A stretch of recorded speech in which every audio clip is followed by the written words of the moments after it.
What's going on, everyone? Jeremy here from the Quartering, and we've got some news on Anthem microtransactions, but I want you to stick around because I have a little bit of a different take on it. But first, I want to kind of summarize everything that's out there.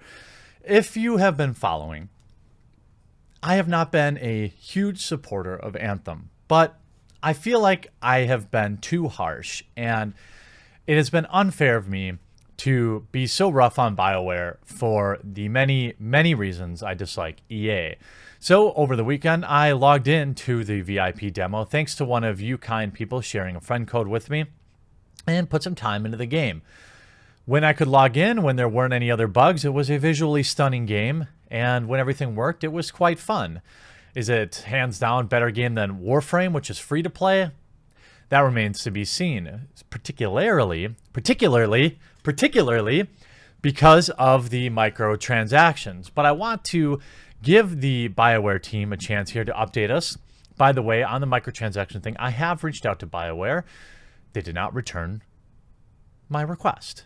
That doesn't mean anything. That just means I want to let Bioware and EA fans know that I reached out publicly last night. I have not heard back anything yet. Bioware updated fans on fixing Anthem issues from those that arose during the VIP weekend. Anthem's trial will return this weekend. This open to anyone who wants to give it a go. We'll see how the servers handle it this time, especially with no restrictions. All eyes will be on Bioware to see if things can go a little bit smoother. And you need to be a little more incentive. Bioware has teased you that you should turn in towards the end of the weekend to get a glimpse of future plans. As I shared on last Sunday, started rocky, but we established that afternoon and maintained until we turned servers off Sunday evening. Head of live services, Chad Robertson, wrote in a new blog post. We learned a ton about our game, our service, and you, the community. We are working hard to ensure everyone can enjoy the game exactly as we've designed it. Now, I find this curious based on, like I said, EA and Bioware knew how many people would be logging in, and they were still woefully underprepared. They also had an alpha period, a closed alpha period, to prepare for these issues. And I'm unaware of the infinite load. If the infinite load screen was an issue during the alpha, but I doubt it, one would assume that they would have fixed that. They also told us that there's been about 6 weeks of bug fixes that weren't included in the demo. So that's something. But again, the proof is in the pudding. My default setting is to not believe any publisher when they tell us anything because we've been lied to for so long. Issues being worked on ahead of this weekend include entitlement bugs, server performance updates, rubber banding issues, fixes or infinite loads, platform bugs to validate Javelin unlocks, plus client and platform login bugs. I played a good deal of the demo over the weekend. The performance was extremely patchy, and the infinite load issue, which required you to restart the game every time you tried to load a mission, meant I missed out on whole chunks of the story, having to randomly join someone else's server partway through. But of course, this is just a demo. And as Bioware states, further fixes and improvements have already been built into the version of the game ready for launch next month. Now, if I were Bioware, I would probably try to push these out for the open demo this weekend, get back some of that consumer confidence. If they expect the gaming community to just take their word for it, then I don't think the launch is going to be that great. I think they should push it out to prove to us, the gaming community, that they have done these fixes. On top of that, we saw some information leak about the microtransactions, and it's not good. Anthem microtransaction controversy starts early. Bioware says pricing isn't finalized. Now, here's the part where I want to cover this with you, but I want to tell you why you need to be careful here.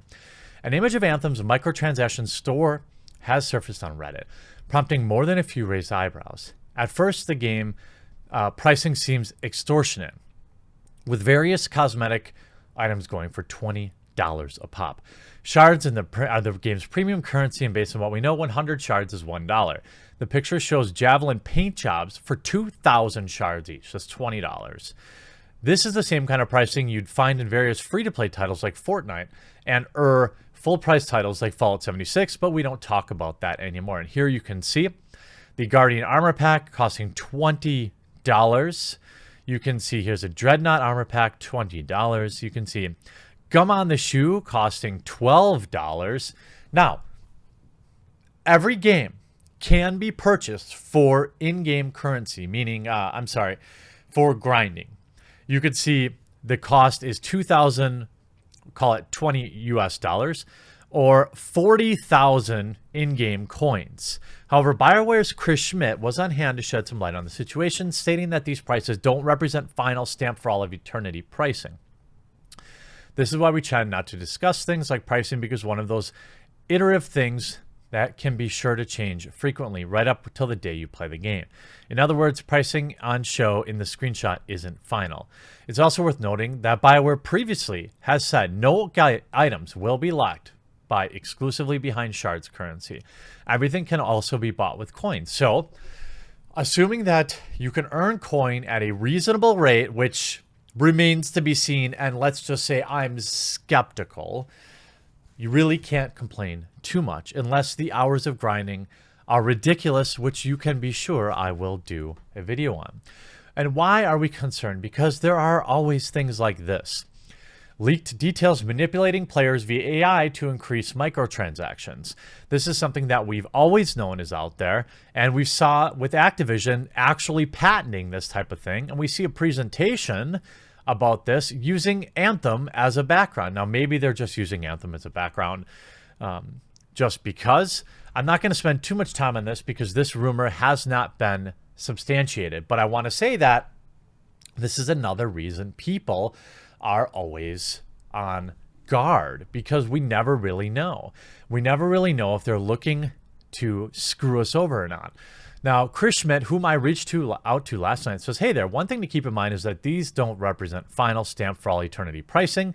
We are iterating on our economy design and balance almost daily. I don't believe that, by the way. You're seeing a snapshot of one iteration. This is why we tend not to discuss things like pricing. Now I want to get into why this is important. I don't know how much an ownership company like EA has to do with the pricing for a company like Bioware. Does EA step in and say, look, I'm taking over from here. We're going to handle all the pricing issues. Or is this exclusively Bioware with EA overseeing? I don't know who to blame here. But what I want to tell you is this. Put your tinfoil hats on for just 1 second. Know that there are other instances where this has happened, though. My belief, it is entirely likely that this leaked screenshot of the economy was done on purpose. It was done to gauge customer reaction to these pricings.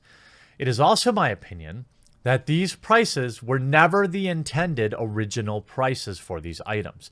Here's what game companies do. They launch with or leak some absurd microtransaction rate, something totally absurd, like $20 for a shard design, knowing that the real price that they intend to launch with is $10 or $5 or $7. That's the price they actually want. But they will leak absurd prices to get the community in a tizzy. But then, to seem like heroes, to seem like they're listening to us, the customer, they will lower the price at launch. But know that the price they're charging at launch was probably always their planned price. Feel me? It's just like when Fallout 76 puts something like a Santa suit in the marketplace for the first day at 50% off.